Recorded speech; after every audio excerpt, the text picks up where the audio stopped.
Welcome, everybody.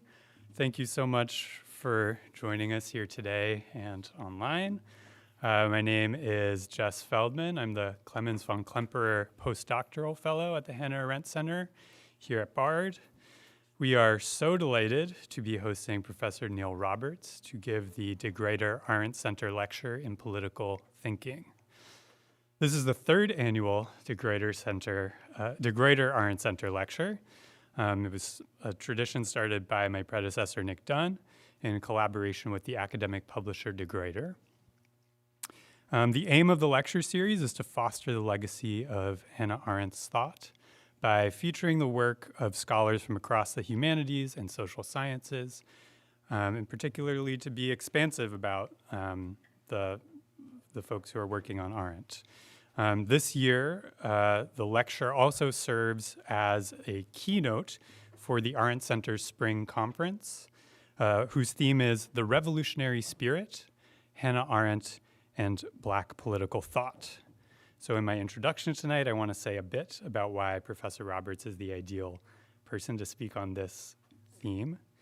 But before introducing him, I just want to offer a few words of gratitude to those who have helped make this event possible. First of all, I'd like to thank our colleagues at De Gruyter, Serena Pirata, Sandra Koronkai-Kiss, for their support. I should let you know that members of the Arendt Center do get a discount on De Gruyter books, so all the more reason to consider becoming a member. Second, I want to thank the amazing staff at the Arendt Center for helping with the intellectual and logistical tasks of putting together tonight's event and the conference of which it's a part. I want to particularly acknowledge Roger Berkowitz, the academic director of the Arendt Center, for his enthusiastic support of my vision for this event and also for his help in getting Professor Roberts on board. I want to also thank Hillary Harvey, Christine Stanton, Jana Mader, Jana Schmidt, and Thomas Wield. We have some support from excellent student workers, Maddie Clark and Victoria Vargas. And I also want to thank the Division of Social Studies and the Politics program at Bard, and particularly Professors Michelle Murray and Simon Gahuli for their financial support for this event. The combined effort of all these people has made it possible for us to hear from Professor Neil Roberts tonight. So Professor Roberts comes to us from Williams College, where he's Associate Dean of the Faculty, as well as the John B. McCoy and John T. McCoy Professor of Africana Studies, Political Theory, and the Philosophy of Religion, which is a lot of titles, and I don't know if I can do justice to all of them in this brief introduction. But the first thing I'd like to say about Professor Roberts is that he is a consummate and creative reader of canonical political thinkers like Frederick Douglass and Hannah Arendt. Having edited two major volumes on their work, A Political Companion to Frederick Douglass and Creolizing Hannah Arendt. He is also a steward of the Caribbean philosophical tradition. He served as the president of the Caribbean Philosophical Association and has organized collaborative works on major Caribbean thinkers like the sociologist Paget Henry and the literary theorist Sylvia Wynter. I think Professor Roberts' contributions to political thinking, though, are most comprehensively captured in his work in contemporary political theory. If I understand correctly, you're working on a new project called How to Live Free in an Age of Pessimism, which sounds amazing. But I wanted to focus on your first monograph, Freedom as Marronage, to highlight what I think is so important about your contributions to the field and to political thinking more broadly. In that book, Roberts observes something very troubling about the tradition of political theory. Namely, that going back to at least the ancient Greeks up through the present, freedom has been thought of as the antithesis of slavery. To be free means not to have the status of a slave, and to be a slave means to be unfree. The problem with this conception of freedom, Roberts argues, is that it didn't consider that enslaved people themselves might have something to teach us about freedom. What does freedom look like from the perspective of the enslaved? Roberts' book looks to the words and deeds of enslaved people and their descendants to understand how they took up the project of getting free. And often this involved the practice of the flight from enslavement, known as marronage, and this is the point of departure for his groundbreaking theory of revolutionary politics in Freedom is Marronage. I can't go into all of the insights that are contained within this book, but I do want to highlight something about his method of doing political theory.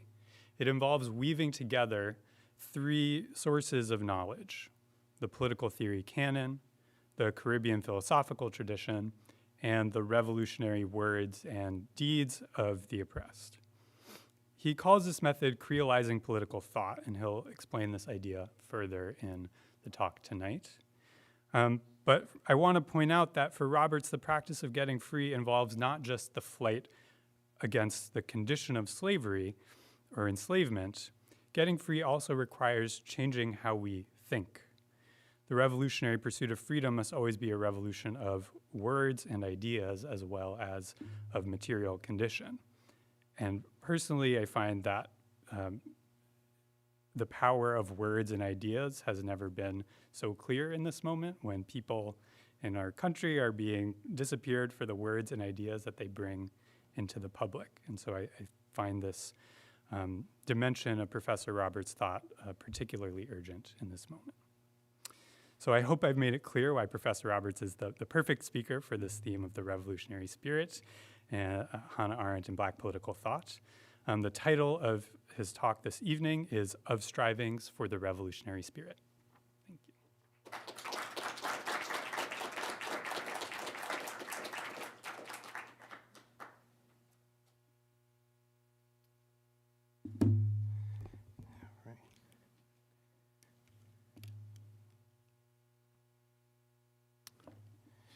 Good evening.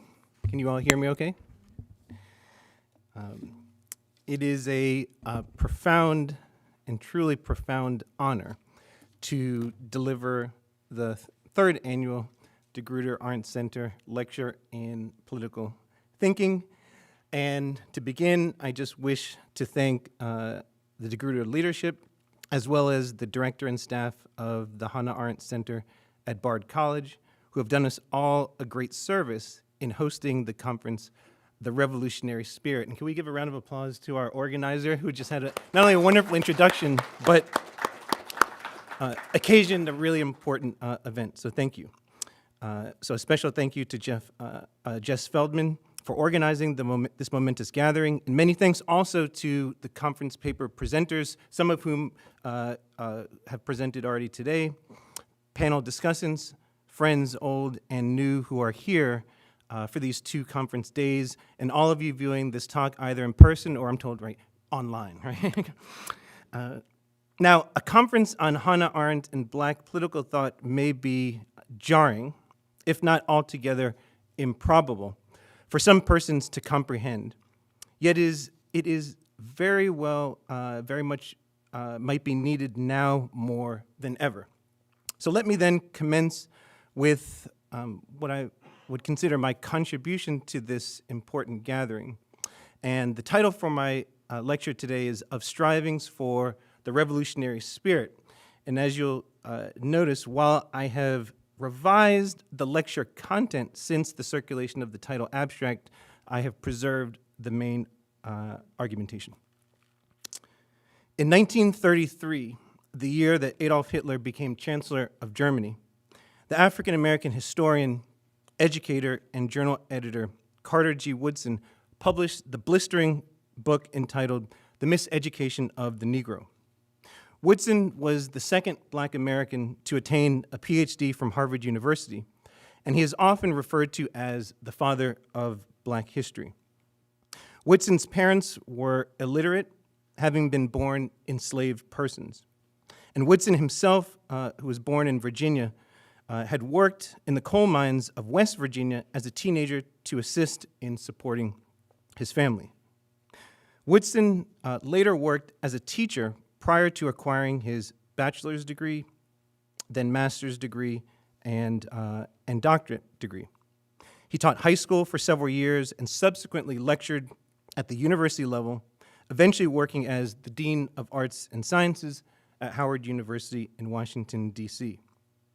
And along with teaching and work as a senior administrator, Woodson was a creator of lasting institutions and periodicals, as he founded, among many things, the Journal of Negro History, now named the Journal of African American History, the Association for the Study of African American Life and History, or ASALH, and Negro History Week, which was the progenitor of Black History Month. Woodson's The Miseducation of the Negro appeared near the heights of the Great Depression and Jim Crow in America. A central claim of miseducation is that the Negro or Black people, as a result of racial segregation, the de jure and de facto division between the Black world and the white world, and disparate access to resources, had been inculcated to accept an inferior form of education. Most troubling for Woodson was the extent to which Black Americans, in his view, hadn't been aware of their inferior education, so much so that cadres of ostensible, what Woodson called, quote unquote, highly educated Black adults projected their own miseducation onto Black students in school curriculums, classroom teaching, and peers within their communities. In Miseducation, Woodson ultimately calls for what he terms a new program, that is, a fundamental striving to transform education that will, as he writes, revolutionize the polity and its inhabitants.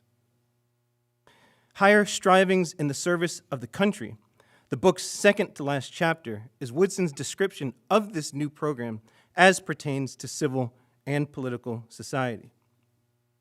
Woodson, I suggest, makes two crucial assertions to situate his call. First, he states that the, quote, mere imparting of information is not education, end quote. Second, Woodson comments on the centrality of the faculty of thinking when he proclaims the following: if you can control a man's thinking, you do not have to worry about what he will do. If you make a man think that he is justly an outcast, you do not have to order him to the back door. He will go without being told. And if there is no back door, his very nature will demand one. Woodson therefore insists that a rethinking of how we think and an understanding of the experience of thoughtlessness resulting from miseducation are essential to undoing Black miseducation, human miseducation more broadly, and the realization of our various strivings.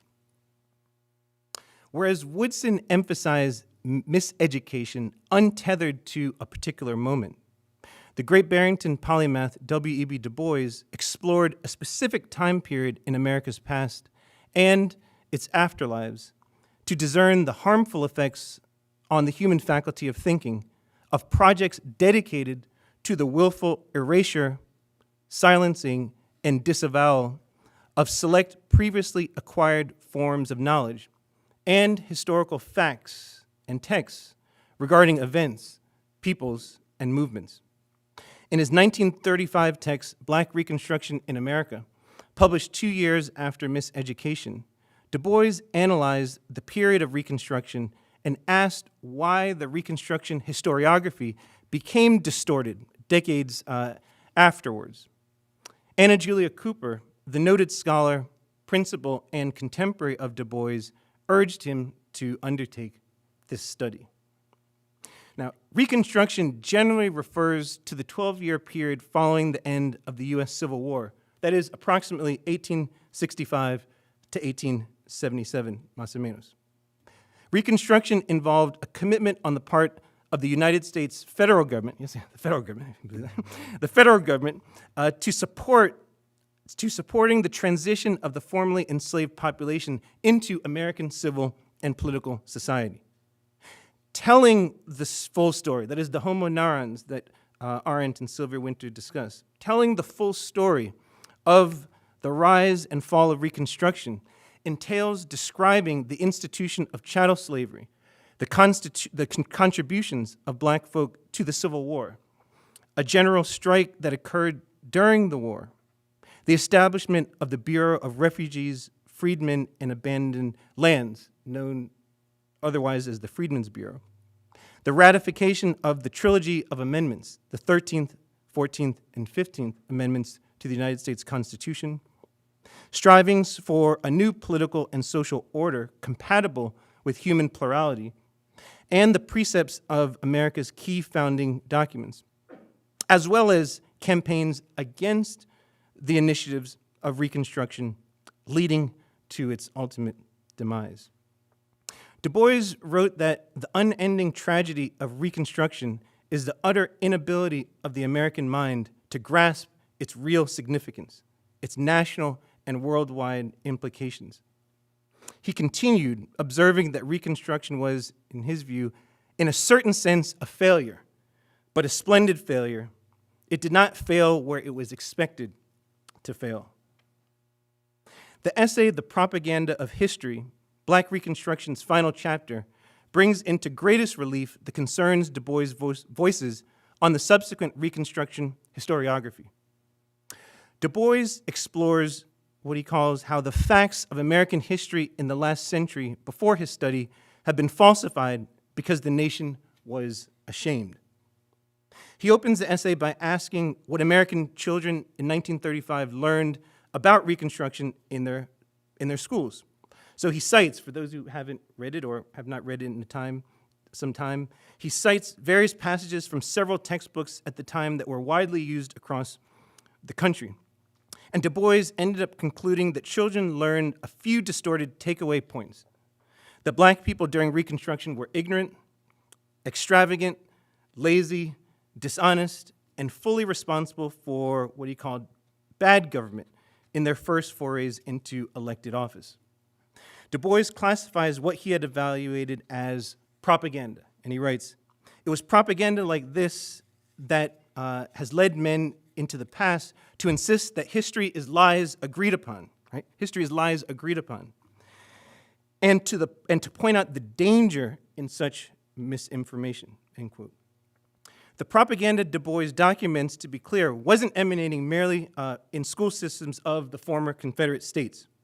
On the contrary, two scholars, John W. Burgess and William A. Dunning, then professors and colleagues in New York City, in conjunction with their students, led what Du Bois called the real frontal attack on Reconstruction and composed numerous books, dissertations, articles, separating facts from desired and manufactured truths, embracing what Du Bois called a lost cause reverence and rewriting the course of history with anti-black Reconstruction propaganda.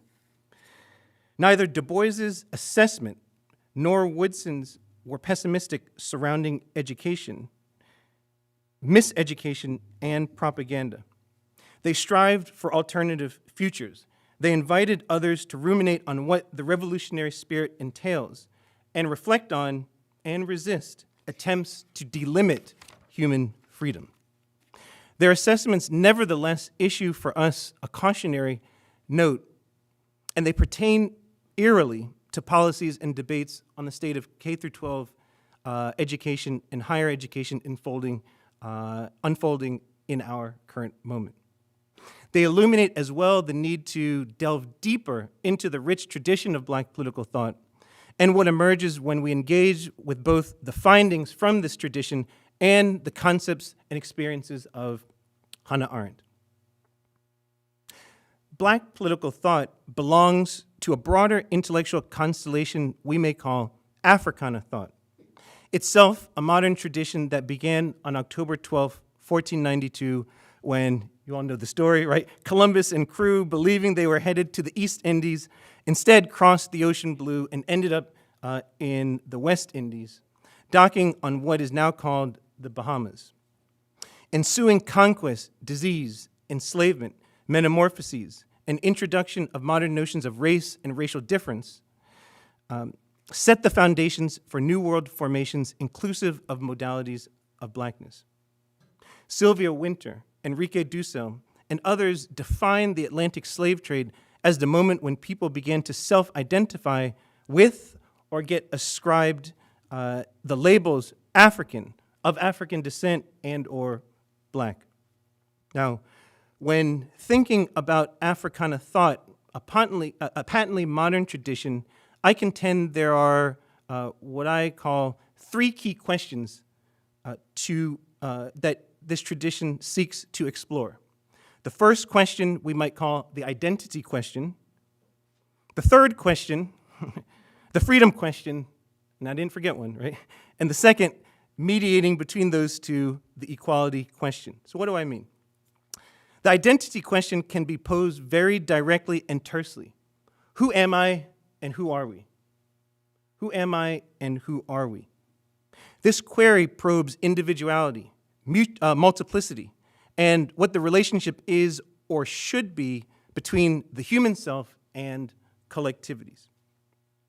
The second question, the equality question, confounds because we frequently use similar words with starkly different meanings. And I should say, pause and say the opening remarks are correct, that I like words and definitions and etymology, so bear with me in the talk. Now, there are hierarchical and horizontal ideas of equality. In a hierarchical vertical ideal, one can imagine, for instance, housing options on a residential college or university campus, let's say Bard College, in which first-year students have similar living quarters options, and fourth-year students have the same options and availability among classmates, but the overall options for fourth years is more extensive and differential than first years. Consider also the separate but equal doctrine, wherein some people are racialized in the order as white and positioned at the top of the hierarchy, and others are racialized as Black in a lower positionality along different rungs of a hierarchy. While the access to resources within a group are the same, aren't called equality among equals, right? The availability of resources for each group differs, right? Imagine like on an XY plane, right? This kind of differentiation. Between differently situated groups, there might be the semblance of equality, yet the two groups still don't experience the world in the same way. Part of the challenge of Africana thought is trying to shift what I'm calling the hierarchical vertical notions of equality into a horizontal version of equality, otherwise called egalitarianism. Now, there's a big one left, right? Then there's the freedom question, which is going to animate a lot of our discussion. Put directly, what does it mean to be free? How does freedom relate to conditions of enslavement? Are liberation, emancipation, and or independence the same as freedom? What are the valences of freedom? That is political, cognitive, metaphysical, physical. What is the relationship between revolution and freedom? And should we factor in experience into freedom's meaning? So, with these questions stated, I wish to spend the remainder of my lecture describing first the idea of Creolizing thinking, which provides a response, arguably, to the perils of thoughtlessness. Second, as with the word creolization, I shall discuss the history of the word striving and use this as a segue into defining what we mean by revolution and the revolutionary spirit. Discerning the latter, both lost and recaptured, involves negotiating the conflicting strivings for lasting stability on the one hand and new beginnings or natality on the other hand. And careful attention to the landscape of intellectual traditions is also essential to critical assessments of these strivings. And this hopefully will facilitate the interpretation of ideas, including, though not limited to, thinking, culture, history, power, racism, education, and freedom, among other categories integral to revolutionary strivings. And finally, and I realize depending on time, some of this may have to be in the Q&A, I wish to pivot briefly and more narrowly towards the years 1963 to 1970 and the lives and work of select intellectuals whom, when analyzed together, illuminate strivings for and challenges to the revolutionary spirit. And I'll conclude with a reflection on Creolizing Arendt, Creolizing thinking, and not just only the benefits, but also the costs of revolution, particularly for Afro-modern actors imbued with the revolutionary spirit. To understand the idea of creolizing thinking, we must initially understand creolizing itself, derived from creolization, which has roots in the word Creole. The discourse on creolization emerged in Caribbean and Latin American thought, and it has since become an important methodological framework around the world. Creolization has a particular lineage grounded in the slave ship, the plantation, and post-plantation politics, out of which debates have ensued concerning its meaning and utility. The English word Creole, from the Latin verb creare, that is to create, originally referred to Europeans born in the Caribbean and the Americas. So for example, Empress Josephine, Emperor Napoleon Bonaparte's spouse, who was born and raised in Martinique, who was a Creole, white Creole in the Antilles. Then the term Creole referred to enslaved persons brought from Africa who were born in the post-Columbian New World, and then later to foods, gumbo representative of the latter. And so creolization, by extension, came to refer to a discourse concerning mixture, identity, and the concomitant processes of language, culture, religion, race, indigenization, and the political.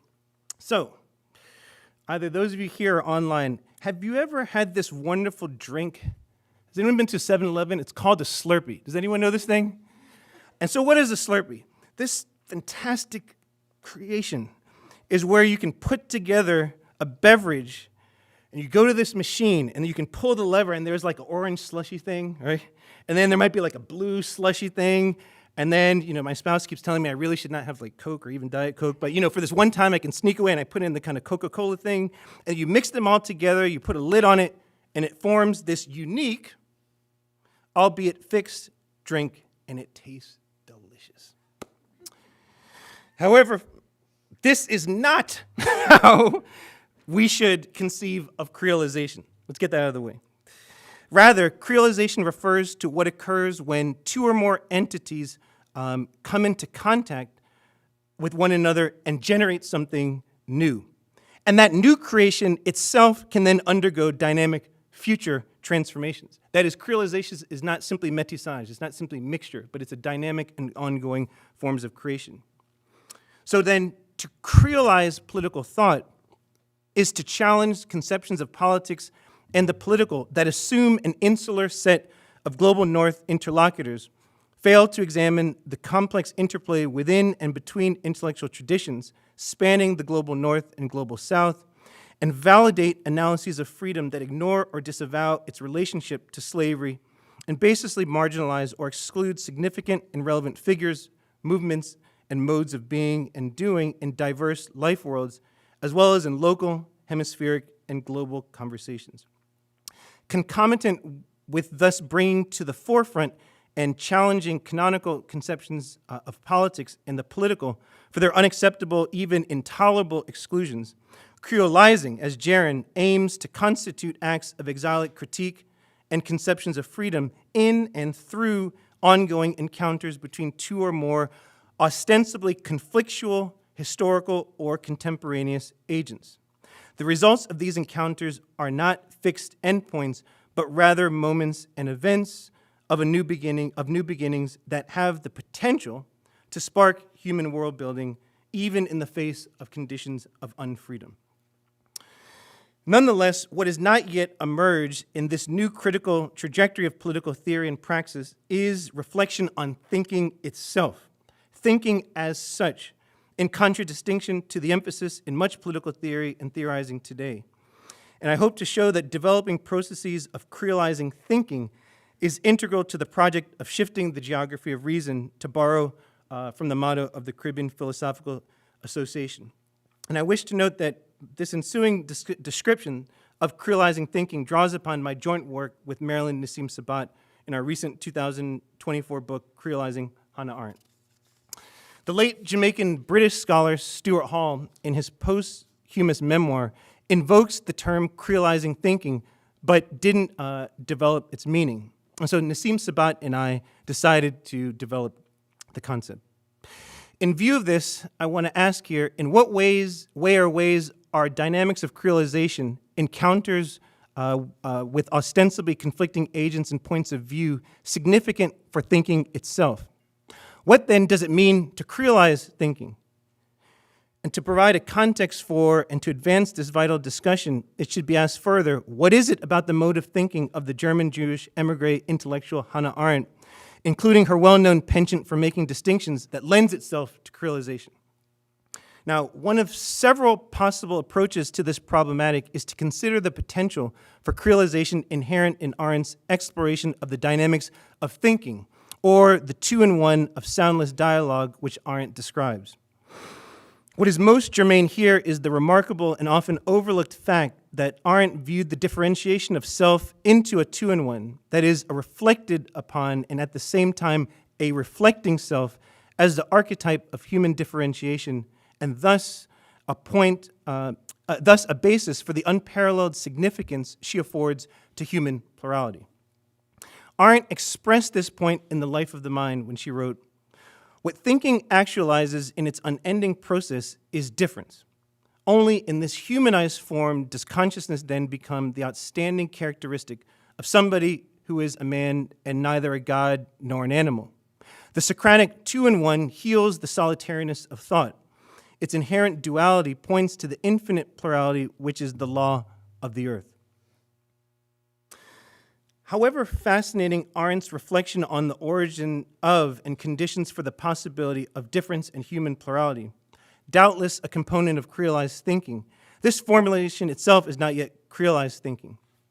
For the latter to emerge, an essential factor is to account for how human difference, a basis for a community of recognition of the other, becomes rather a world torn by immense obstacles to thinking, and the refusal or inability to acknowledge that a common humanity lives within all differences.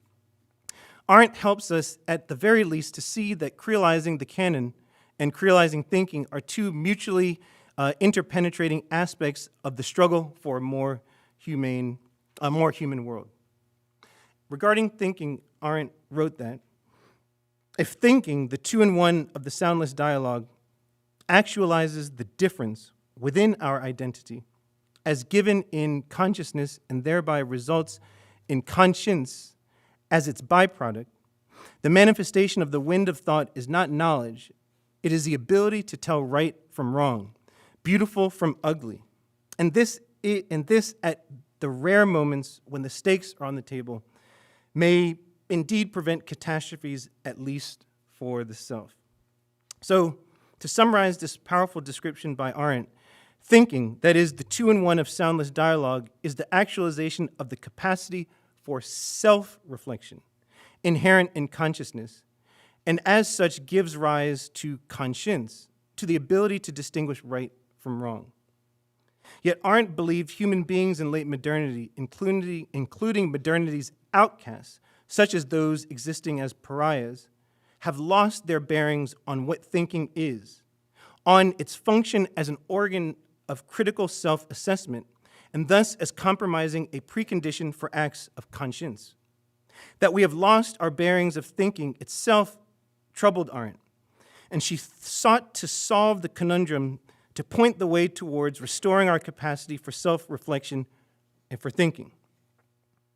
There's this other thing, Arendt states, which Drainos brought up, that is groundless thinking. I have a metaphor which is not quite that cruel, and which I've never published but kept for myself. I call it thinking without a banister. That is, as you go up and down the stairs, you can always hold on to the banister so that you don't fall down. But we've lost this banister, right? We've lost the ability to kind of, hold, right?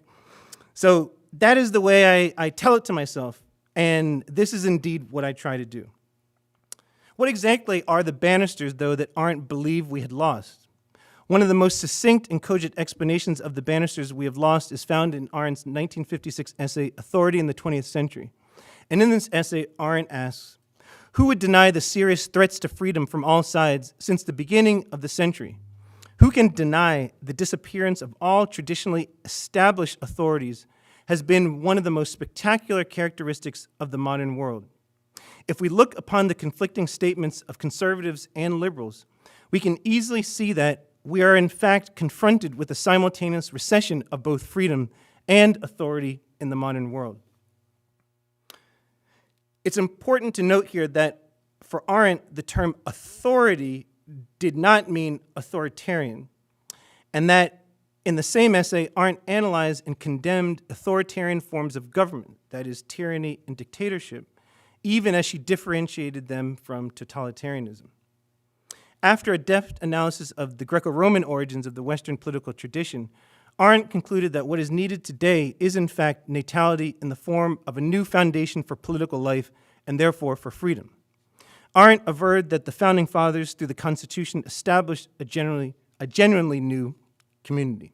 So, if Arendt were alive today, she would be just as trenchant and uncompromising, arguably, in exposing the flaws in the American Constitution and contemporary American political life as she was in exposing the flaws of all previous forms of government. Thus, for Arendt, thinking without a banister means thinking in the absence of any theoretical or existential guidelines, whether, broadly speaking, conservative or liberal, and not only for politics, but also for the conduct of life itself. Indeed, one can infer from this that it is precisely traditional tropes, such as liberals' belief in progress and conservatives' prophecies of doom, that depress the capacity for thinking, for experiencing oneself as the two-in-one, the primal origin of difference. Thus, it's not necessarily a bad thing that we have lost our traditional guideposts or banister for thinking, and this despite the unfortunate fact that that banister has been lost as a consequence of catastrophe. One that, as Arendt states in a 1964 interview with Günter Grass, should not have happened. That is the catastrophe that is of the advent of totalitarianism. Arendt's inquiries into the age of revolution, revolution's meaning and responses to lost traditions, what Arendt dubs lost treasures, echo this stance. Arendt learns to think without a banister in the hope of preventing a return not only of totalitarianism, but also of the horrors of colonialism and racism, two phenomena intimately tied to imperialism that were precursors to the modern catastrophe and other forms of human subjugation. This means that the traditional banister, or the banister of tradition, was inadequate to prevent these catastrophes. So, Arendt implies, we all must do better. We must extricate thinking from such traditions, such banisters. Creolized thinking arguably is a vital factor in doing better. To creolize thinking is to emancipate thought from reified, alienated, and inhumane traditions concretized as social practices. Put another way, to creolize thinking is to emancipate thinking from a false causality, from obedience to the past as if there had been no alternatives. Consequently, creolizing thinking releases us from obstacles to liberatory praxis and freedom. It can also result in conclusions, yes, contrary to Arendt's own understanding. Hannah Arendt devoted a significant portion of her life to the work of the Martinican figure Frantz Fanon, what Frantz Fanon called the damnés, that is, the condemned, the beings that Fanon argued, as did Arendt, have the capacity to exit the condition of unfreedom. That even in the darkest of times, she wrote, we have the right to expect some illumination. Pace, her controversial rejection of important aspects of Fanon's work, most notably his articulation of anti-colonial violence. I wrote about that years ago, so happy to talk about it if anyone wants to. The pariahs, the outcasts that were the early focus of Arendt's concern, that is, the Jews of Europe during the 19th century until their deaths in the Nazi extermination camps, and all subjects of oppression strongly resemble Fanon's damnés de la terre. Like Fanon's damnés, Arendt's pariahs were sociogenically constituted to fall into profound self-doubt, self-denigration, and identification with the aggressor. Despite this, as both Arendt and Fanon also proclaimed, the damnés never lose their human capacity for rebirth. Not surprisingly, the Jewish question and her experience as a Jew in the 20th century Europe framed most of Arendt's writings, even those works without direct references to the former, and in spite of Arendt having lived half her life, almost to the year, in the United States. A pariah is an outcast. Essentially, the word refers to a liminal existence within social and political orders. Arendt contends that a pariah is a concept of supreme importance for the evaluation of mankind in our day. Now, ideas travel, and the term pariah is an example of a journeying concept, as British returnees from colonial India transformed the word from its original meaning in reference to Indians of the lowest caste. Arendt redeploys the concept of pariah to refer to the status of Jews in society from the era of the Enlightenment through the first half of the 20th century.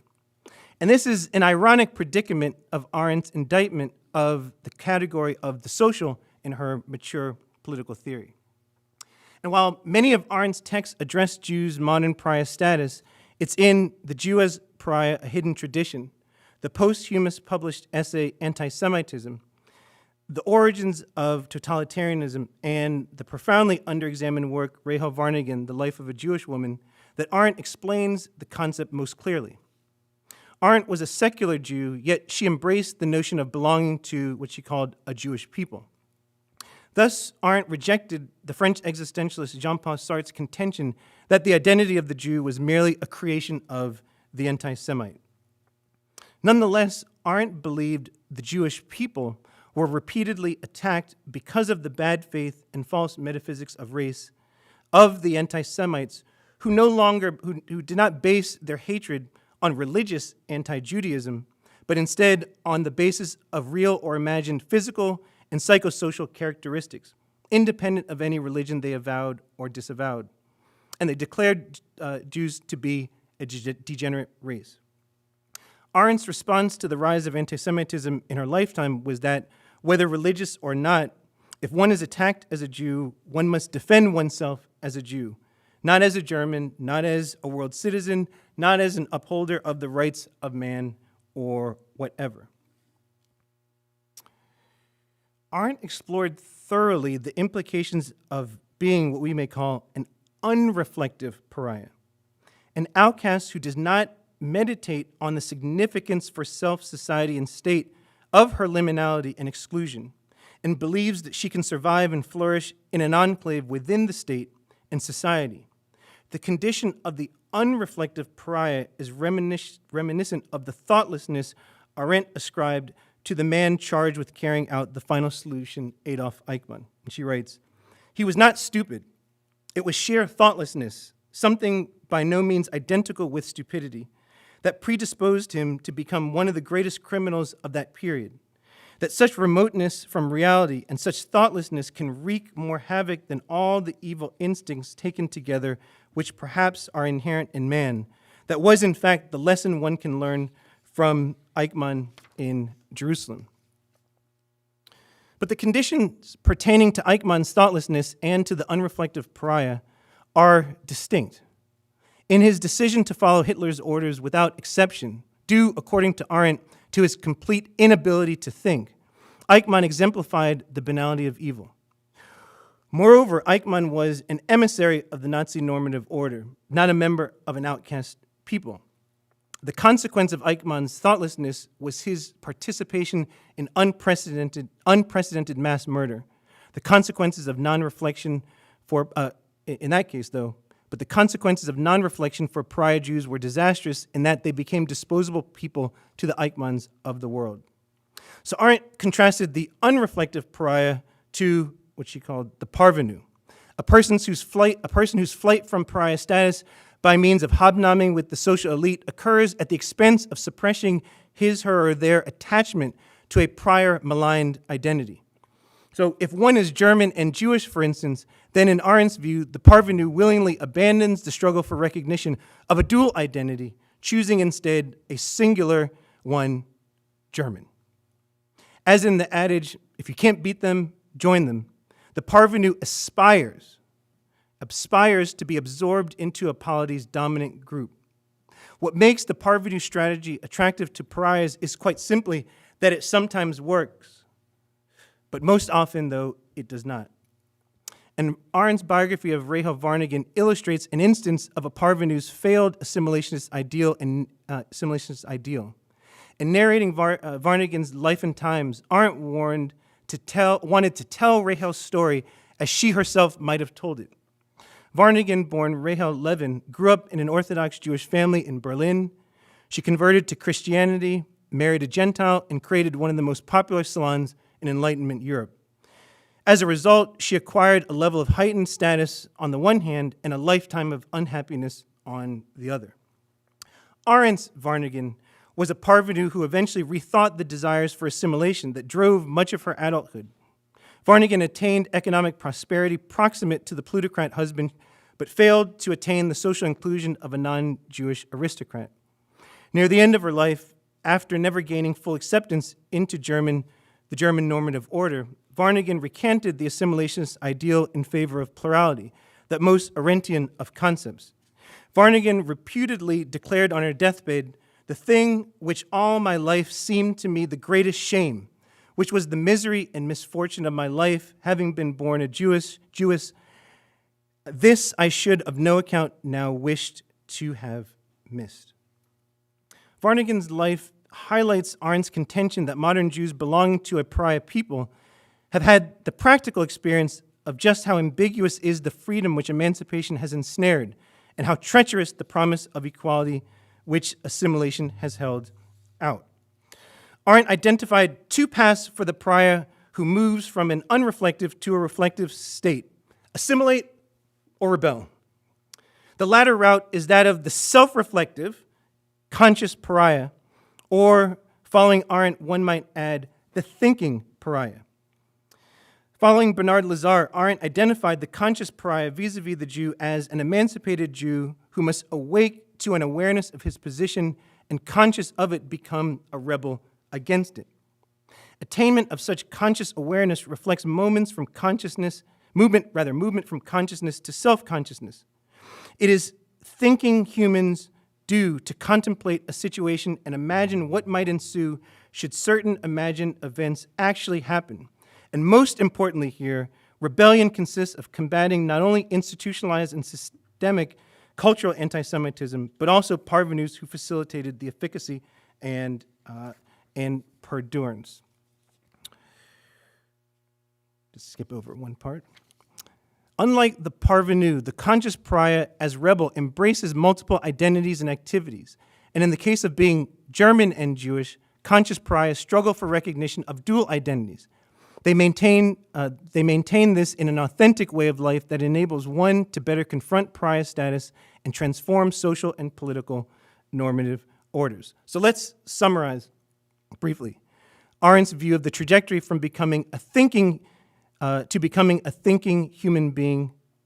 First, the condition of the unreflective pariah, that is, the pariah who accepts and adjusts to the status of an outcast. This state or attitude has grave consequences as it leaves such people completely unprepared for changes in the dominant society and political state that generate craving for a scapegoat. Secondly, the mutually reinforcing move from pariah to parvenu and then from parvenu to conscious pariah or rebel. The initial shift is from a pariah who, deeply dissatisfied with their status as an outcast, becomes a parvenu and then attempts to be assimilated entirely into the majority culture. However, realizing that and why this project is doomed, the pariah cum parvenu undergoes a second shift. They become a self-reflective, conscious pariah, a rebel, a thinking being who embraces human plurality.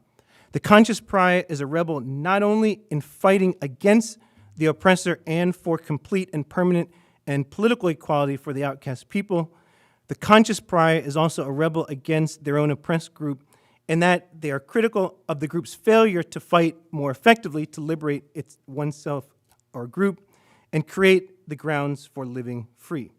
And then thirdly, for conscious pariahs, the dynamism of thinking propels judgments and action and is essential to human existence, and not only to human survival as such, but also equally essential to creating a more humane world. Pause. Everyone with me so far? There's more. There's more. But I'm going to skip over some things, but something must be said. At this point, A question you all probably already have is the following. A question arises that's crucial to the project of Creolizing Arendt.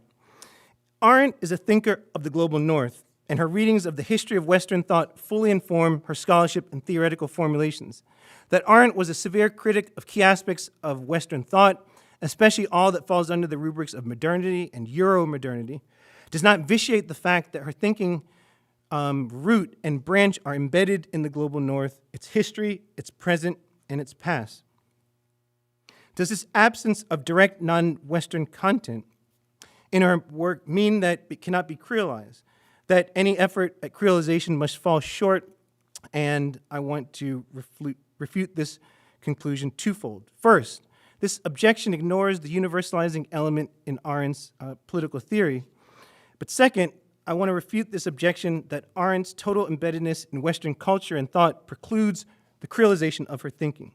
Completely independent of her life and works in either direction, influence on her and by her, a homologous scheme of developmental path from pariah to rebel has emerged in the life and thought of oppressed people, pariahs, and even those of non-Western origin cultural roots, including Afro-modern ones.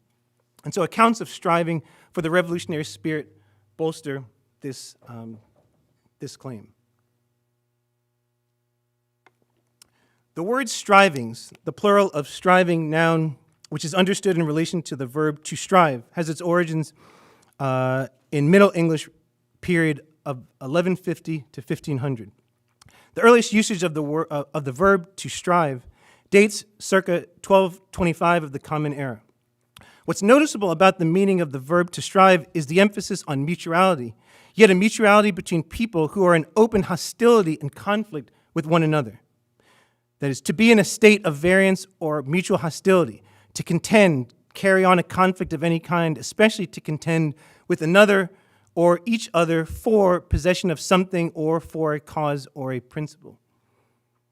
By the late 1300s, to strive transformed into an idea centered in large part around individuals' and collectives' imagined endeavors and vigorous and strenuous effort.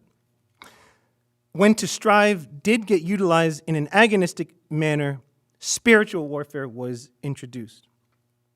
200 years later and thereafter, to strive has overwhelmingly denoted making one's way in and through effort. To strive ultimately, though, never lost its association with a latent antagonism. It also never lost an implicit interrogativeness, namely, the sense of questioning about one's potential achievements and the possible roadblocks to humans realizing their endeavors. Strivings, then, are our manifold human imaginings and yearnings that have, on the one hand, potential obstacles to their realization, and on the other hand, blueprints for solutions to quandaries. In my previous work, I had a term, veve architectonics, right? The kind of blueprints, right? W.E.B. Du Bois, whose work we encountered earlier, illustrates this. Du Bois sought in his towering work of political theory, the 1903 book, The Souls of Black Folk, to explain the strivings of a people, or what he called the folk, deemed to be a problem. In response to the query, how does it feel to be a problem?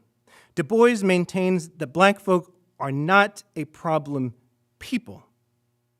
Instead, black folk are a people, like all human groups, that can experience problems that are nevertheless surmountable.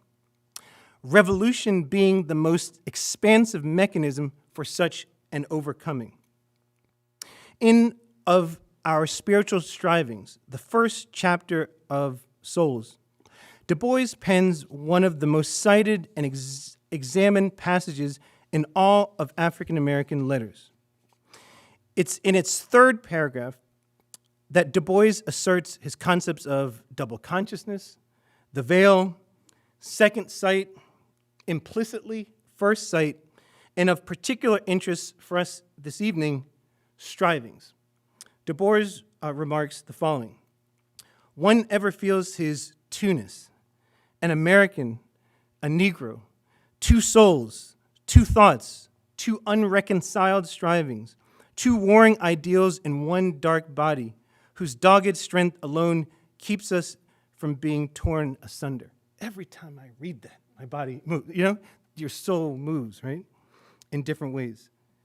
Du Bois here, I want to suggest, is haunted by the fear that the souls of black folk might be forever stuck in a kind of purgatory, occasioned in part by a desire to reconcile, right, race and nation, that's being countered by those seeking to prevent reconciliation. The chapter's opening, after all, contains an epigraph. So if we recall from the Souls of Black Folk, right, most of the book, each chapter after the fourth act opens with, an epigraph of text, usually with an author's name, and then a kind of musical bar, right, with no name. So the chapter's opening of our spiritual strivings contains an epigraph from Arthur Symons' The Crying of Waters, and an unnamed musical bar, which, for those who read musical notation, may eventually realize that they are the notes to the song Nobody Knows the Trouble I've Seen, the noted Negro spiritual, or what Du Bois in Souls calls the sorrow songs. Later in the Souls of Black Folk, Du Bois will furnish a response to this fear that, I want to suggest, pushes against both nihilism and genres of pessimism. Still, as Du Bois notes in paragraph 4 of our spiritual strivings, quote, "The history of the American Negro is the history of strife," end quote. Du Bois states at the outset, though, his belief that in weighing the options of what to do in the face of such strife, black folk, with their strivings, have a way that is a process that transforms the self, transforms the nation, cultivates thinking, militates against the reification of thoughtlessness that we encountered with Woodson, right, in the earlier Du Bois, and also with Arendt, and here with Du Bois 30 years earlier. And also ushers in what Du Bois refers to as a quote-unquote truer self-consciousness for black people. This merged, truer self-consciousness nullifies unreconciled strivings and can, according to Du Bois, make it possible as a potentiality cum actuality for black people to be both a Negro and an American. Among the endeavors of the strivings of black folk, according to Du Bois, is furthermore, what he writes, to be a co-worker in the kingdom of culture. Du Bois' enunciation of strivings and souls limes the agonistic mutual hostility of the term's original meaning and the subsequent denotation of strivings as a yearning realized through strenuous effort. Du Bois' idea of unreconciled strivings is also compatible with the definition of strivings grounded in waging a spiritual war. What Du Bois uncovers, perhaps from behind the veil, and to which the life and work of Hannah Arendt also helps us to see more clearly, is that the experiences and ideas emanating from these kind of dueling identities, this is the identity question, right, I open with, can shed light not only on the condition of unfreedom, that's the freedom question, but also how we can forge a horizontally, right, equal polity and world that is the equality question, and by extension, revolutionary strivings, spiritual and otherwise. I have a longstanding belief that anything talk longer than an hour, people's minds go like this. So I'm going to cut myself off, which doesn't mean that there's not material here we can talk about. Is that fair? So I'm going to try and go for another 13 to 15 minutes max, and then Q&A. Sound good? All right. All right. Which brings us, I guess I should talk about revolution, right? Because what's he talking about? All right, main event. Which brings us finally to the of strivings for the revolutionary spirit that was announced at the lecture's beginning. A revolution is distinct from a revolt, rebellion, riot, or uprising. It is also, and I just want to repeat this, it is also a very rare phenomenon, not only in human history, but even in the modern period. The American Revolution, the French Revolution, the Haitian Revolution, the Russian Bolshevik Revolution, Chinese Revolution, the Hungarian Revolution, Cuban Revolution, Algerian Revolution, Iranian Revolution, and Grenadian Revolution are among the short list of events social scientists have classified as a revolution, which involves the widespread transformation of a polity's political and social order. Hannah Arendt devoted significant time to the elucidation of the meaning of revolution, most notably in her 1963 book on revolution. For Arendt, the term revolution first related to the revolving motions of the stars, all right? I like to use an example, I don't have it here, but imagine like a boomerang. You know, if you throw a boomerang, what happens? You throw the boomerang, and then it comes back right to its original point. This early definition, Arendt said, carried the backward-looking, that it was first related to the natural sciences and it was non-political. Revolution had an astronomical association with the revolving motion of the stars, and it carried the backward-looking connotation of restoration, the exact opposite of the word's current usages. In the 17th century, revolution took on a political designation, remaining wed to the notion of restoration as a return to a pre-established point. So this is kind of monarchical kind of orders, right? The restoration of, let's say, a monarch who had been deposed. The subsequent onset of the American Revolution also operated to a significant degree under the rubric of revolution as restoration. But with the storming of the Bastille, French revolutionaries forever changed the political language of revolution, according to Arendt, shifting its meaning from a backward-looking to a forward-looking concept. Revolution in its modern form, Arendt argues, now denoted a beginning that is the birth of a novus order cyclorum.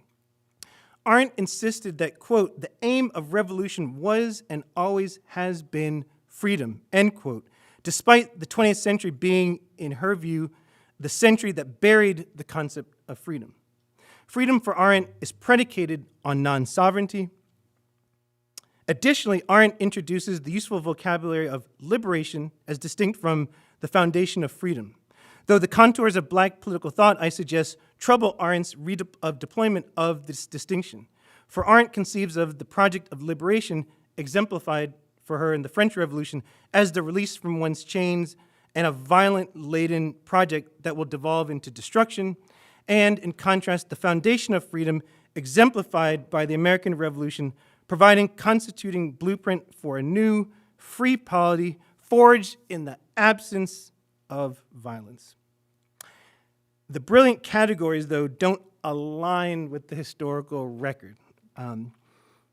Arendt silences and disavows the Haitian Revolution and revolutionary anti-slavery, and I won't mention it now, but both not only myself, but many shrewd scholars and wonderful scholars have described this, and this lack presents disturbing ramifications for the applicability of Arendt's framework, particularly regarding Afro-modern actors. There are Afro-modern thinkers from Frederick Douglass to June Jordan to Angela Davis to Maroons from the 15th to the 21st centuries for whom liberation and the foundation of freedom are not oppositional but rather symbiotic processes and conditions. Yet to press the point, though, revolutions are rare, but strivings for the spirit of revolution persist before and after the transformative event. As the Jamaican philosopher, novelist, and cultural critic Sylvia Wynter states, political liberty was nothing if the liberty of the spirit was unattained. This was the revolutionary intention. So strivings to procure the lessons and geist of revolution should demand our attention. So while Arendt welcomed the lessons of the revolutionary spirit, she lamented its lost intellectual treasure. And she claims that the revolutionary spirit encapsulates two elements in tension with one another. The first, the yearning to bring into being a new form of government and structures throughout a polity, and the second, a concern with preserving traditions that have characterized the polity and its attendant mores, structures, and practices. The attempt at thinking together, Arendt suggests, can indeed recapture lost treasures of revolutionary spirit, such as the council system that Arendt and the Caribbean intellectual C.L.R. James both lionize, particularly the councils that spontaneously formed across Hungary in the short-lived Hungarian Revolution. But I would like to suggest, as we enter the Q&A period, that thinking, culture, history, power, and freedom are a constellation of concepts integral to negotiating strivings for the revolutionary spirit. I've suggested elsewhere, when thinking about the idea of freedom, in the Western tradition, there have arguably been two primary understandings of freedom that we might call negative and positive. Negative and positive here are not ethical, it's not bad or good, it's not an ethical relation.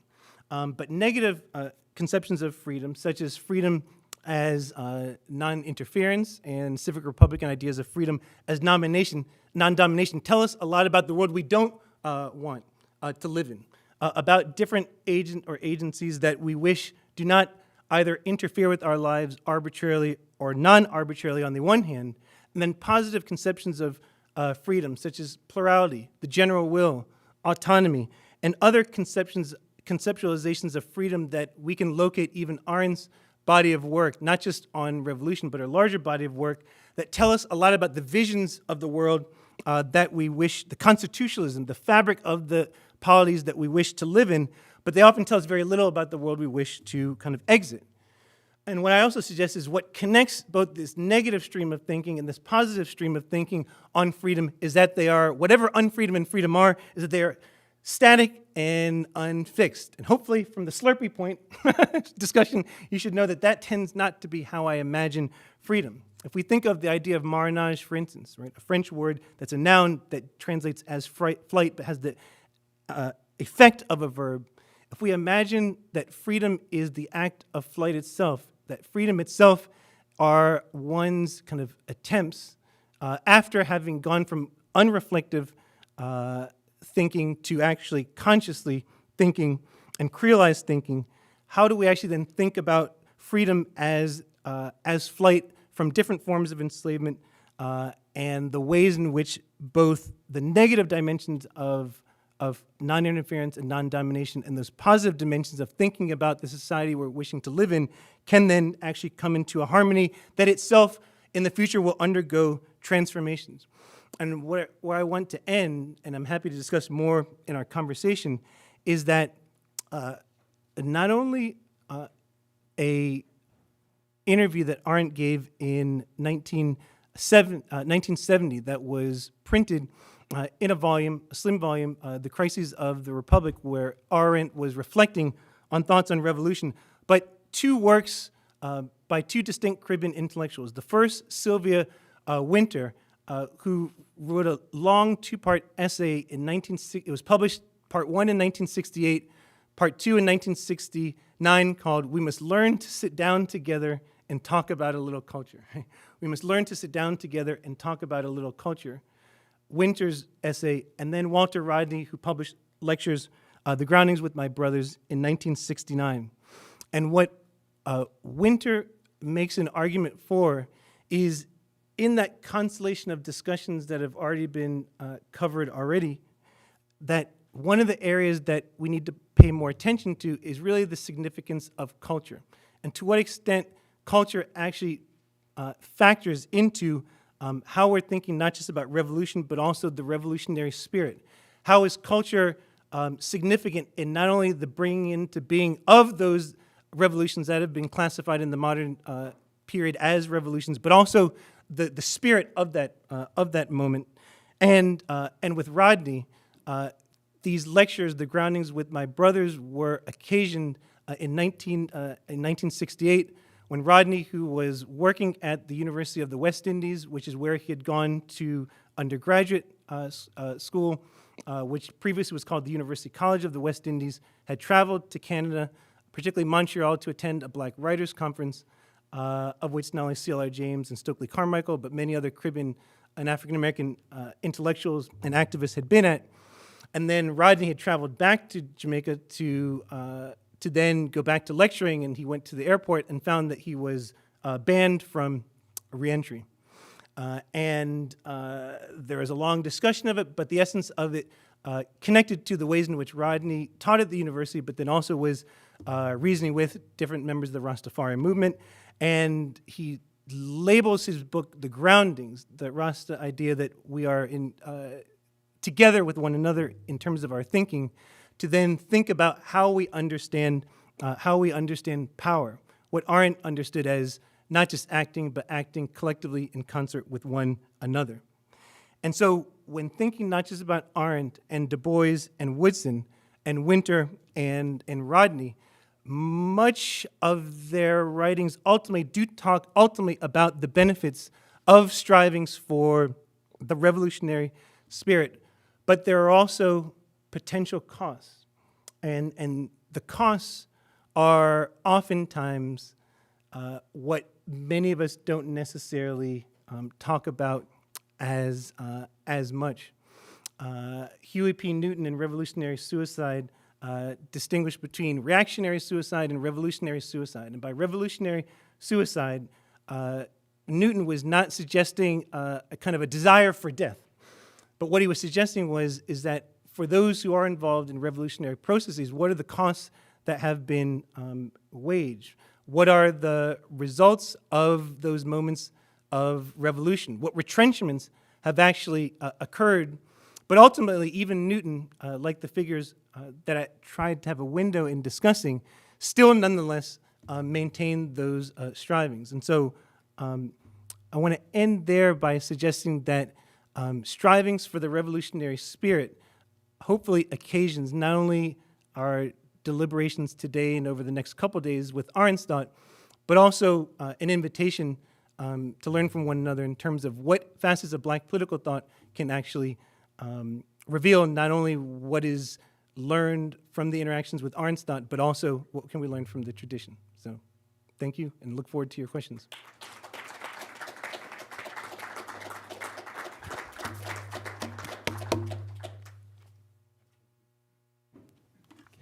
Okay, thank you so much, Professor Roberts. So if anyone, or any questions that folks have, you can feel free to raise them now. I can also get started with some questions of my own.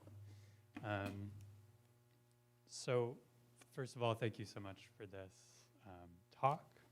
You've given us a lot to think about and strive for. I wanted to ask a question about the relationship between two scenarios of thinking. So one was the scenario related to Eichmann, and you mention Arendt's idea that thinking is required to prevent catastrophe. I wondered if you might say something about how that's related to the problem that Woodson is dealing with, which is thinking is required to avoid a kind of ethic of always looking for the back door. Is there, so in a way, I guess, is there a difference between the kind of thinking that the kinds of situations in which a pariah might be thinking and what they might be thinking toward, and the kinds of thinking that someone like an Eichmann would be doing? Yeah. Thank you for that for that question. I actually would suggest that there's a commonality between those two, because just to clarify, one of the discussions that Arendt makes is that even though there are individuals who we might classify as being kind of thoughtless, the ramifications for, he's saying, the kind of the Eichmanns of the world who are coming from a group that is in a particular position of power, the implications of their thoughtlessness is as horrendous as it is, also there is a kind of distinction as well for a pariah people who themselves may be kind of thoughtless. But what I do think that Arendt would say, and what connects your discussion of or question regarding Arendt on Eichmann with Woodson is, I think Woodson, in the miseducation of the Negro, thinks there's a catastrophe.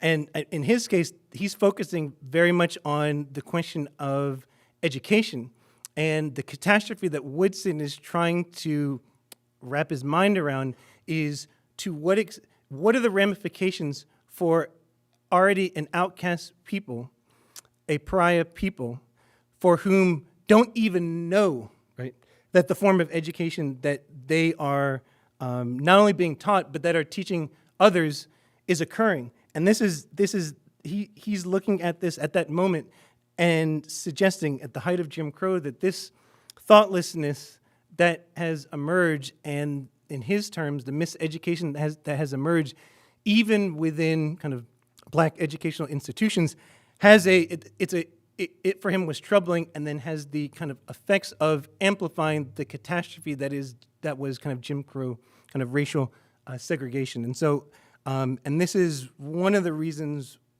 why I wanted us collectively to kind of open with Woodson, and just a raise of hands, because I think this is important. Who has not read The Miseducation of the Negro before?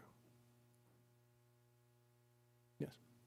I think that, and so in many regards, that kind of informal poll, Woodson would say right now is actually part of the problem. This is making sense where I'm going with this, which is that Woodson's saying there's one thing when you're talking about the Eichmanns of the world who are tasked with the final solution, and at the kind of physical level, right, are encamping and euthanizing, right, individuals. What does it mean at an epistemological level? That is at the level of knowledge where right now, I'm sure in Bard's library or somewhere in this sphere where we are right now, there is a copy, or online, right, on your phones, on your computers right now. You can find the PDF, I am pretty certain, of that entire book, and we're even in 2025 not moved to kind of read it.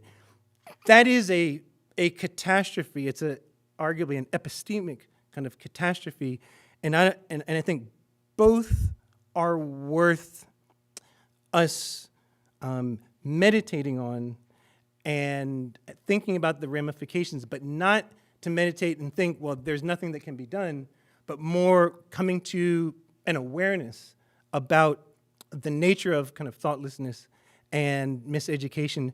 And once we come to an awareness of that, then the what can we do about it is, right, for Woodson, that's a different form of education. For Arendt, that is a meditation on what it means to think before even talking about judgment and action and other concepts that even Arendt herself spent a great deal of time writing about and lecturing about, that I want to insist there is something very significant in those different streams of thinking that hopefully we can see if they have ramifications together. Thanks.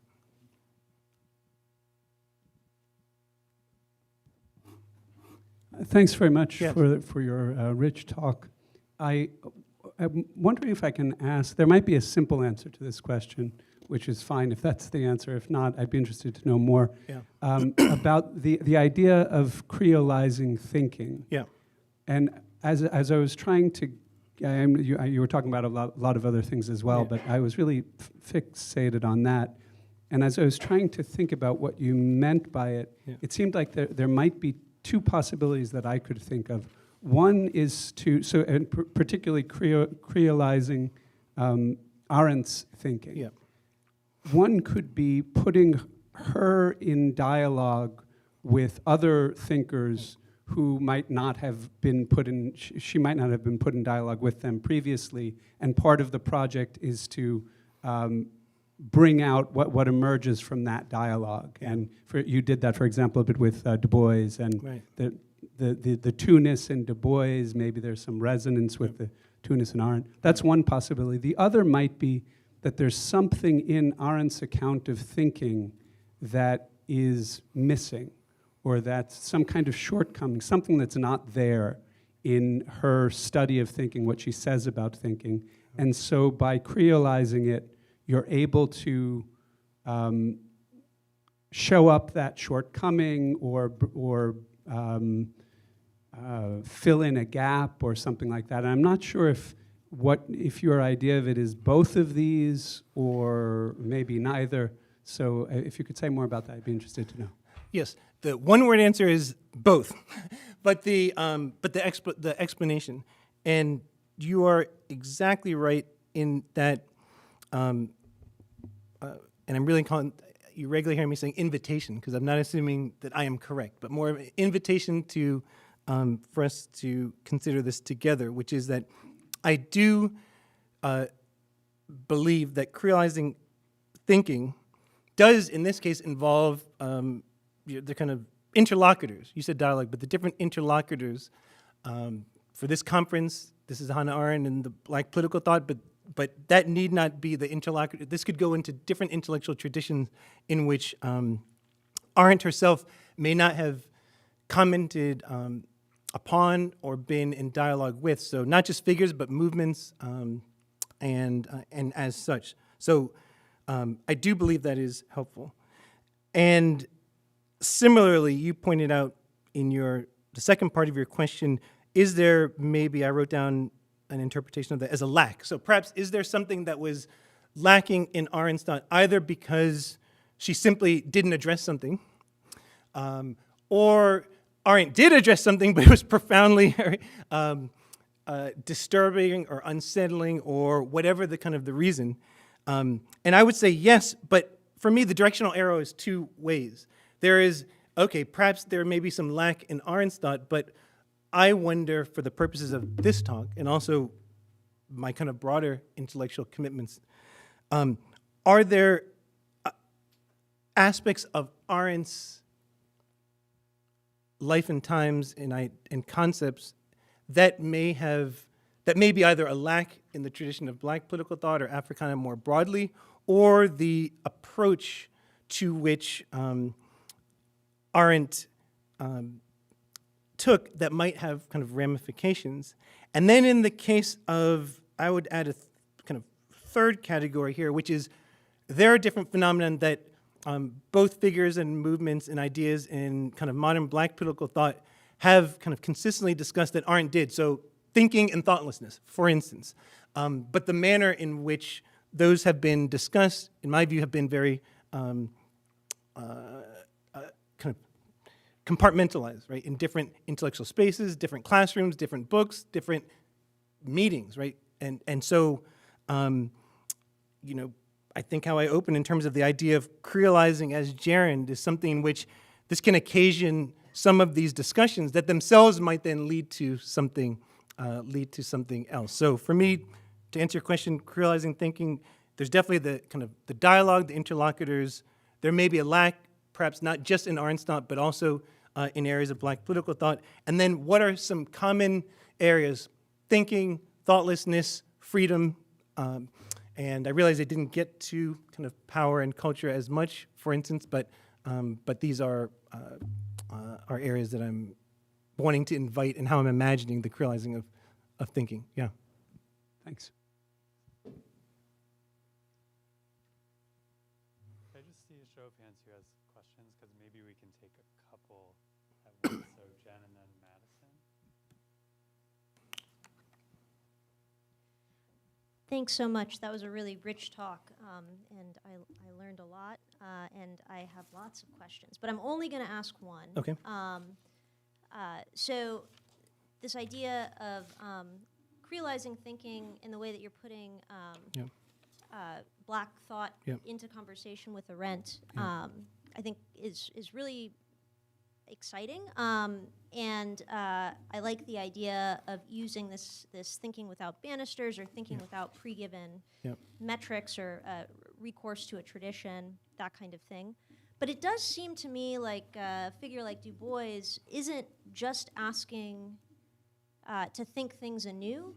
Mm-hmm. He also wants to tell the truth, and he wants to kind of, sort of figure out how to live in a world in which such truths are possible. So, like, when I think of Black reconstruction, I think of him trying to tell the truth, or something like the souls of white folk, or like, a nation within a nation. I think that's a good example of Du Bois saying, like, we have to live with the reality of this situation.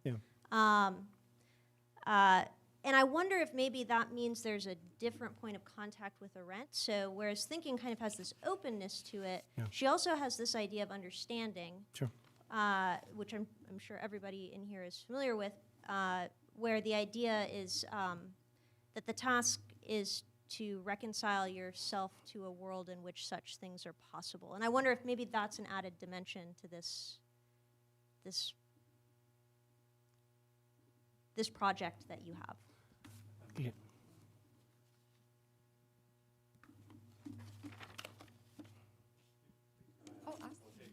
okay. Yeah. Hi, yeah, my question actually relates to a lot of what you were saying. I was really interested in your idea of creolizing the canon, or this idea Yeah. of how knowledge or epistemology is taught and how we learn and what is taught to us. And I know you've spoken a lot about Fanon's ideas of the damné, Yeah. and a lot of the thinkers that you've brought up have been on the periphery or the outskirts of how society views them. Du Yeah. Bois being a black man, Mhm. the Caribbean thinker from Jamaica having to, rationalize ideas with Rastafarianism. These are thinkers that you've mentioned that are constantly on the outskirts.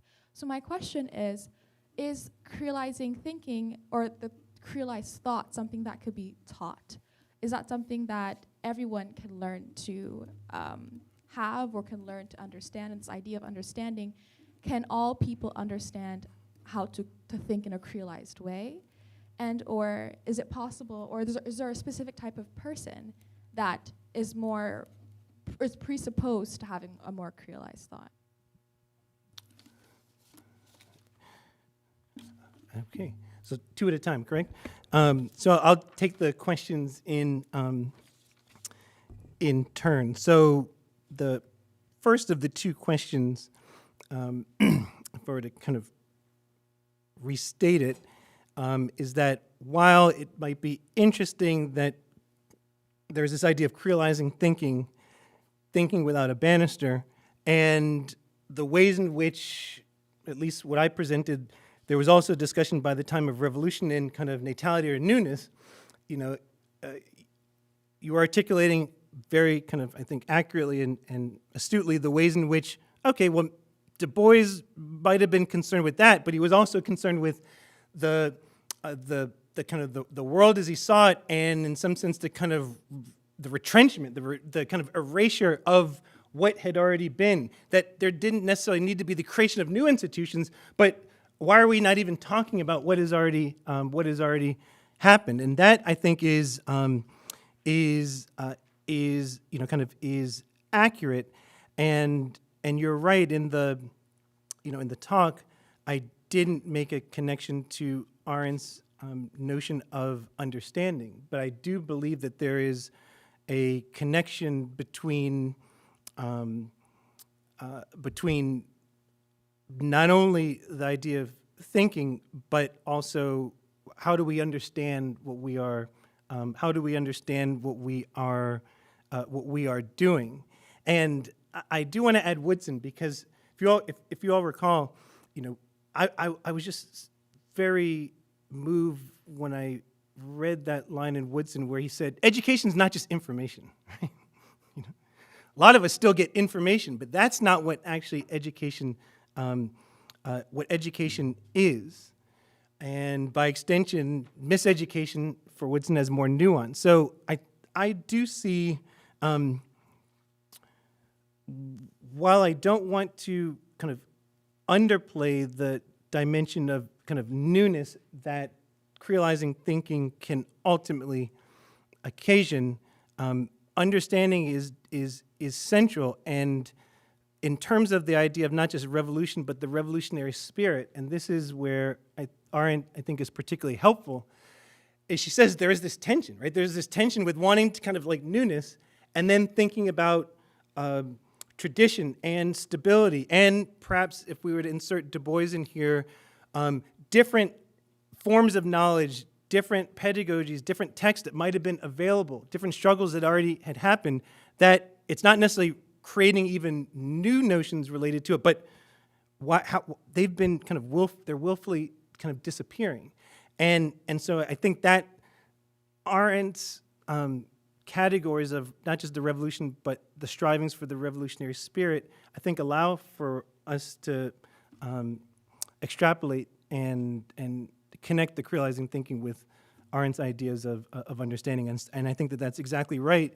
And it does connect to the second question, which is creolizing the canon, but I'll kind of jump to the end. When you're asking that question, I was thinking about a book that the late Bell Hooks wrote. Has anyone read Feminism is for Everyone? It's a wonderful kind of text, and this might not have been how you stated the question, but like, is creolizing for everyone, or is it just for some, right? Is it just for the pariahs, the outcasts, what Wynter calls the liminal Asians, I think, has a particular ramification, but ultimately, Marilyn Nassim Sabat and I have discussed actually in the Creolizing Hannah Arendt book that there may be a world in the not far future where ultimately, because of those who might join, hopefully with us in terms of thinking about some of the ideas that we're hoping others will take up, that the idea of even needing the term creolizing it becomes unnecessary, because thinking as such, right, not just vis-a-vis liminalized or pariah peoples or individuals, becomes one in which this discourse and modes of thinking are occurring. But I do want to actually say something about the kind of the wider project of creolizing the canon, which was begun with in conjunction with a friend and colleague of mine, Jane Anna Gordon. I won't say the press, but making a long story short, there's a book that Jane Gordon and I had the manuscript for, submitted it to a press, went through the review process, everything looked good, and then, when like an editor doesn't really get back to you the way that they used to, like you send an email and then it's like later in the day, and then one day we sent an email and we didn't get a response. Day 1, day 2, day 3, and long and short was that at the board level, they were like, what you guys are talking about, it's not really political theory, it's not Black studies, it's not Caribbean studies, it's not history. You know the punchline, you didn't get the contract. So we were trying to figure out what to do, and Rowman and Littlefield Press, this was after some months of just, do we table the book? And then Rowman and Littlefield Press, we get contacted, because we both were officers in the Caribbean Philosophical Association, that a branch of Rowman and Littlefield had just opened up in London, and they were interested in trying to partner with the Caribbean Philosophical Association. And they said, do you have any ideas? And so we posed the idea that ultimately became 2 series, the Creolizing the Canon series and a series called Global Caribbean Thought. And specifically to the Creolizing the Canon series, we are very much aware that there have been wonderful books. So Penn State has this series. It was actually referenced in the opening remarks, the different figures in Western political thought, feminist approaches to Hegel, feminist approaches to Sartre, feminist approaches to Machiavelli. This idea of a figure in Western political thought and how might one read these so-called Western canonical figures in that vein.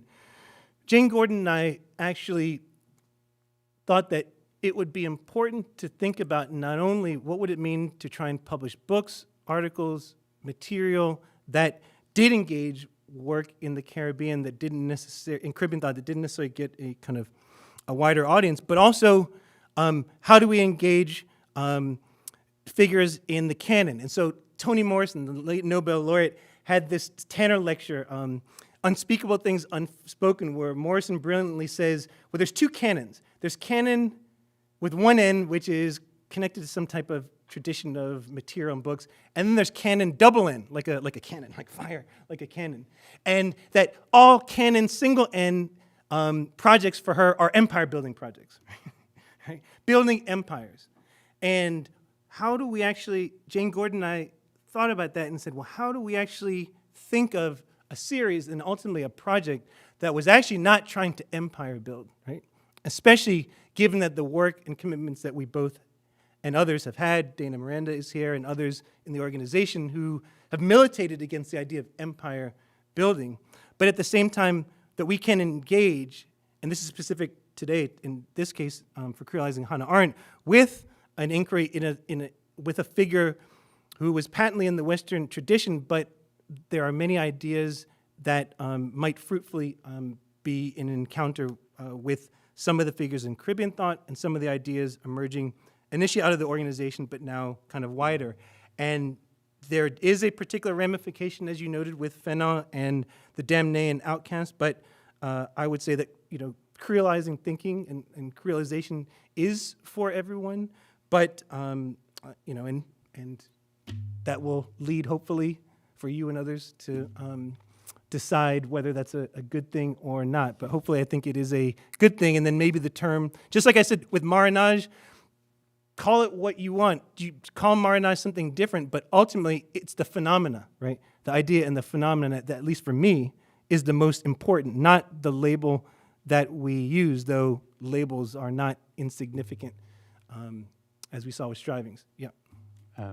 So we have a lot of questions. So I'm going to propose that we just get everybody's question out. You can we have about 5 minutes left, so we'll get everybody's question on the table and you can say a sentence or two. That's Okay. fair. So everybody who's, we'll start over here. David, go. Thank you so much for that thought-provoking talk. Lots of thoughts that are circling around right now, but I'll pose my question really succinctly and then try to sort of unpack that. Sure. Putting together the questions that we've heard before. So my question really has to do with your understanding of the relationship between revolution and sovereignty. Okay. And not just the revolutionary spirit and sovereignty. Yeah. The reason why I like to hear more about your understanding of that relationship, either in relation to Arendt or on your own, has to do with your remark that for Arendt, it seems to be important to think about the American Revolution as leading to something that is non-sovereign. Yep. I think I'm sort of paraphrasing your sentence. Yep. But the reason why I ask this question is because when you think about the unthinking or the non-thinking subject, she makes a differentiation between the ones who are free and the ones who are slaves. Yep. So slaves can sort of, retreat and find refuge in the privacy of one's thought, and they are still thinking, but at the end of the day, they remain unfree because it doesn't translate into some kind of an action and solidarity in the public sphere. And so she does make that public-private differentiation in relation to slaves and those who are citizens. The reason why I think this is important is because when we think about the revolutionary spirit without, let's say, the revolutionary act, Yeah.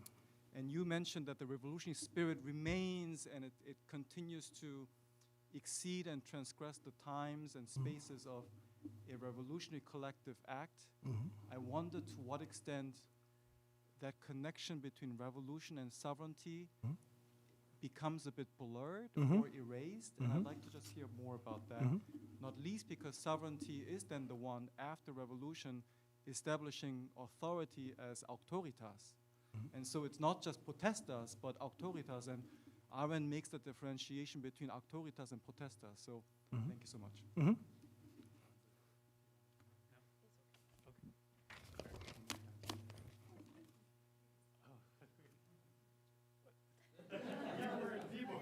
Yeah. Sorry, but you said there were a lot of people. I'm a very provincial reader of Arendt, so my question therefore will be provincial probably.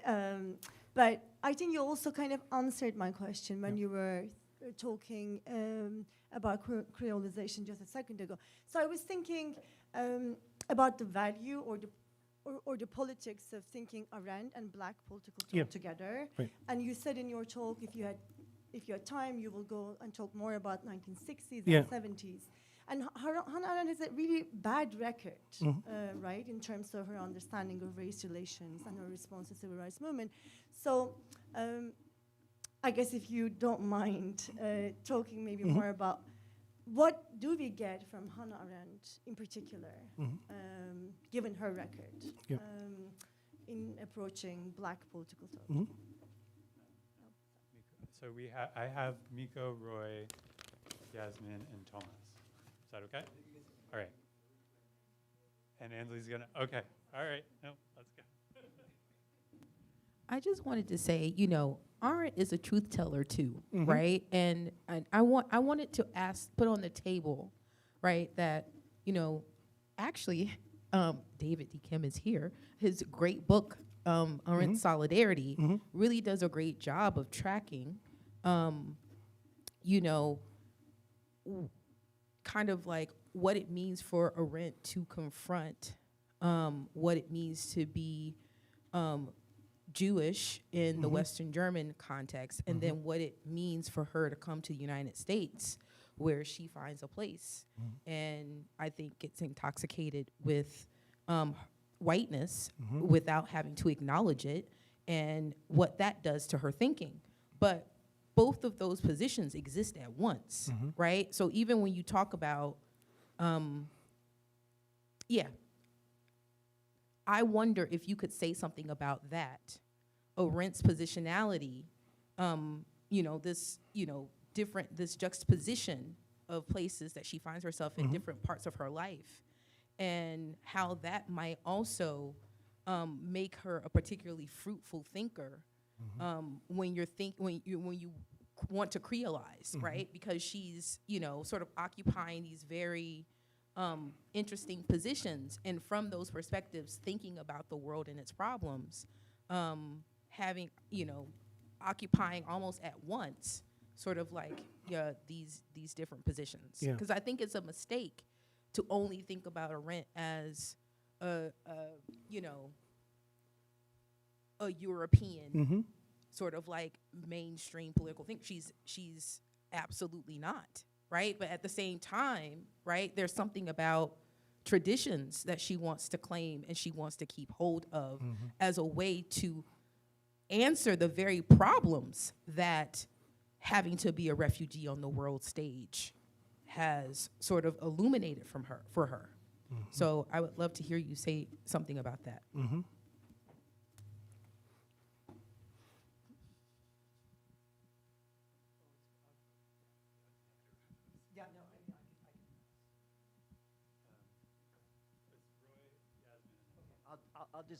I'll just okay, I'll be very quick.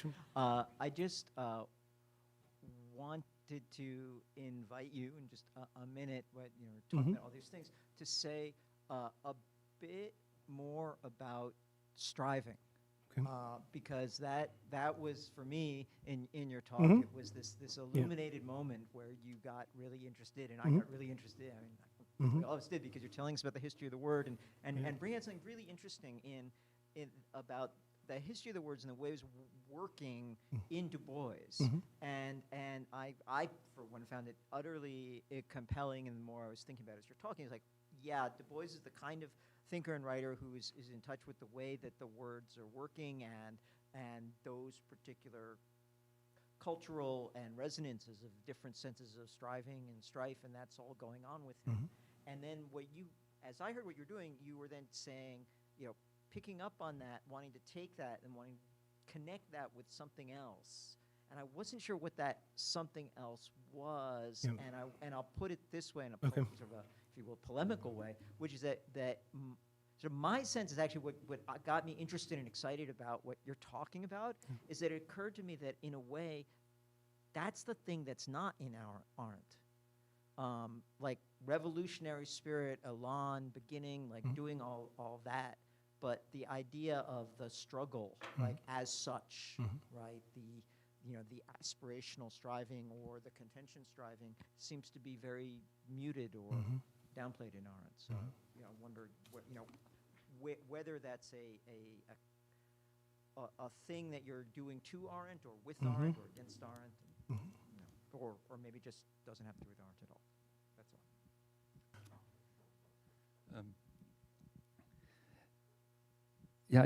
I would like to ask about the way in which Creolizing thinking manifests in your account or in your way of approaching it. I'm wondering if the fact that Arendt writes in more than one language would count as a Creolizing, a manifestation of Creolizing. And because the Creolizing happens in both languages in which she mainly writes, and I'm asking this.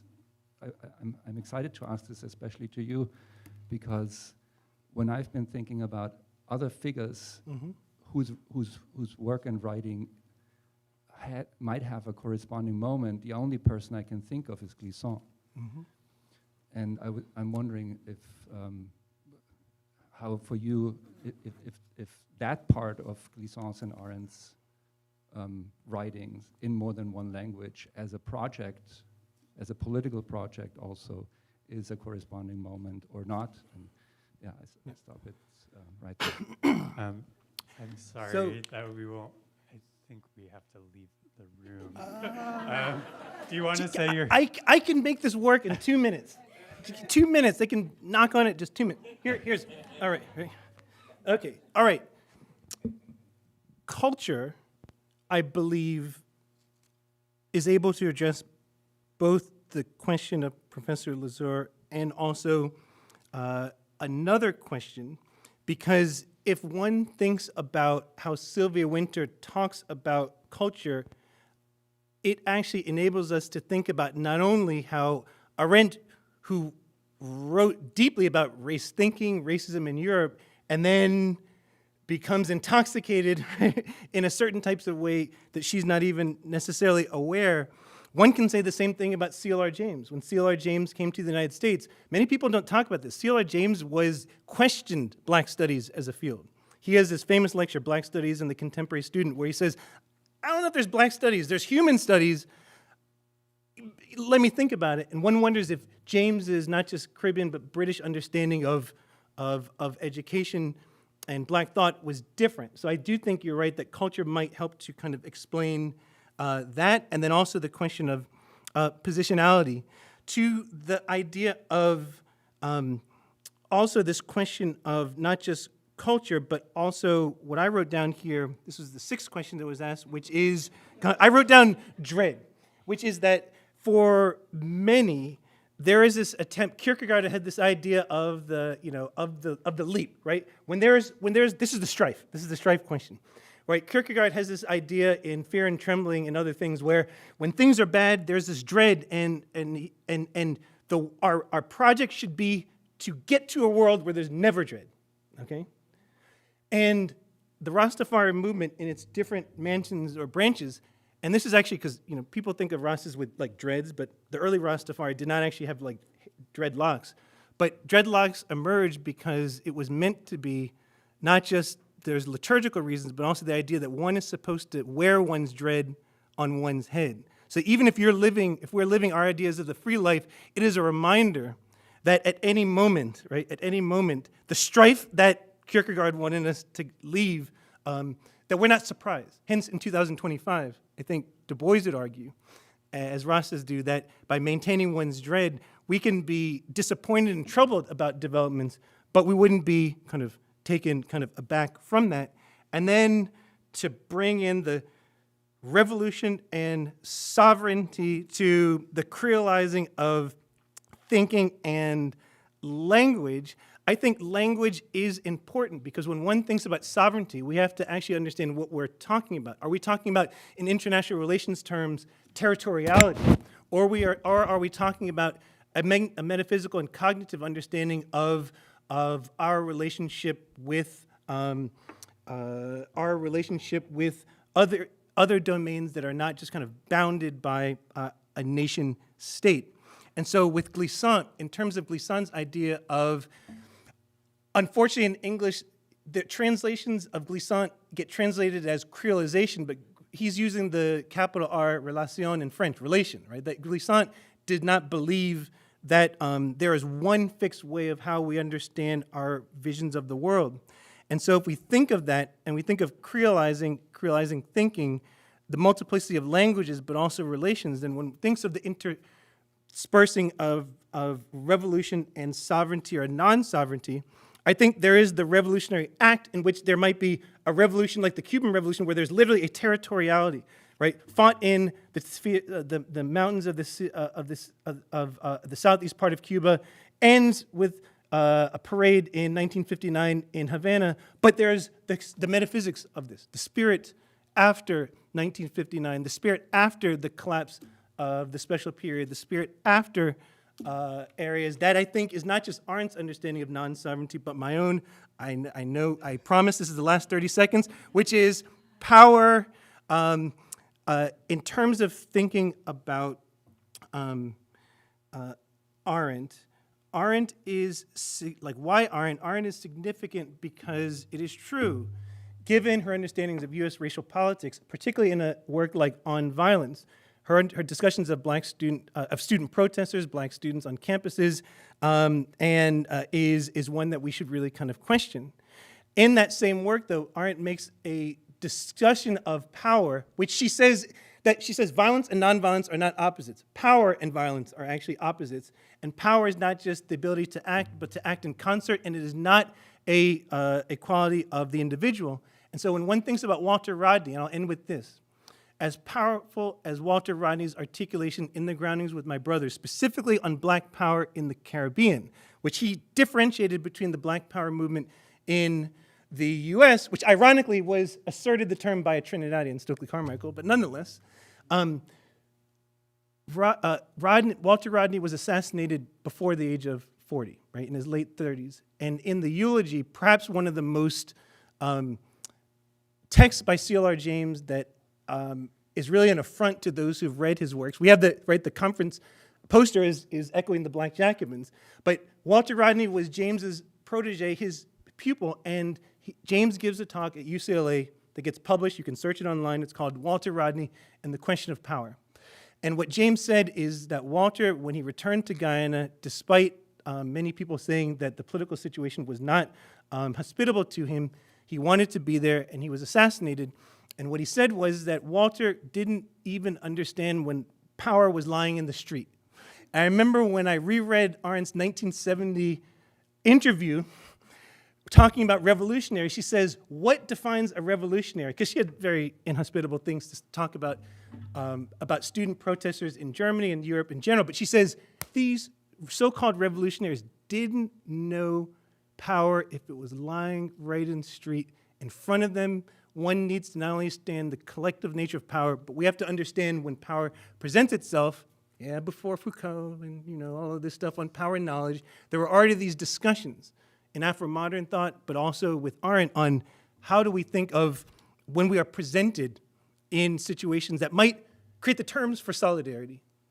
But we have to know how to, what we are to do and to confront it. I'm sorry for those who I didn't directly address your questions, but thank you all here and online for your time. Thank you. All the more reasons to stop by the conference tomorrow. We'll be continuing these discussions, but let's hear it one more time for Professor Neil Roberts. Thank you so much.